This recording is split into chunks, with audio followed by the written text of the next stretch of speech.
امنیتی کشور از سرحد آرام و آسوده آغاز می‌یابد. امروز جمهوری تاجیکستان را در عرصه جهان همچون یک دولت امن‌ترین اعتراف نمودند. این همه دستاوردها، زحمت‌های شبانه روزی فرزندان شجاع وطن است که با صداقت کشور را حفظ می‌نمایند. 23 فوریه در کشور روز قوه‌های مسلح جمهوری تاجیکستان جشن گرفته می‌شود. فداکاری، جسارت، متانت و وطن‌دوستی خدمتچیان حربی کفیل امنیت دولت و زندگی آسایشته مردم به حساب می رود.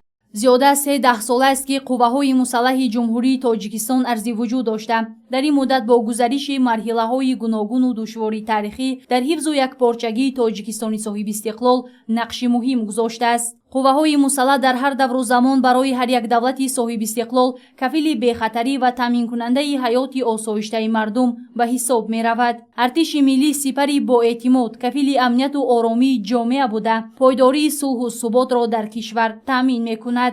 امروز قوه‌های مسلح جمهوری تاجیکستان به یک نیروی توانای حفظ کننده دولت و جامعه تبدیل یافته است که زینه به زینه تشکل یابی قوه‌های مسلح در دایره برنامه‌های رشد قوه‌های مسلح سال به سال امروز به یک نیروی پراقتدار حفظ کننده تامین امنیت جامعه تبدیل یافته است. قوه‌های مسلح جمهوری تاجیکستان زاده استقلالیت بوده در مرحله بسیار حساس و سرنوشت‌ساز تأسیس یافت. امروز قوه‌های مسلح جمهوری تاجیکستان پس از طی نمودن مرحله‌های پرآزمایش به نیروی قدرتمند حامی صلح و ثبات تبدیل یافته است. تحکیم اقتدار مدافعوی و تربیت نسل وطن دوست دو جنبه جدا نشونده سیاست دولتی به شمار می روند. دیپلماتی درست همکاری دولت و حکومت با سروری پیشوای معظم ملت تمام آنمان موازنت همکاری را با تمام کشورهای دنیا تامین نمود که این باعث هم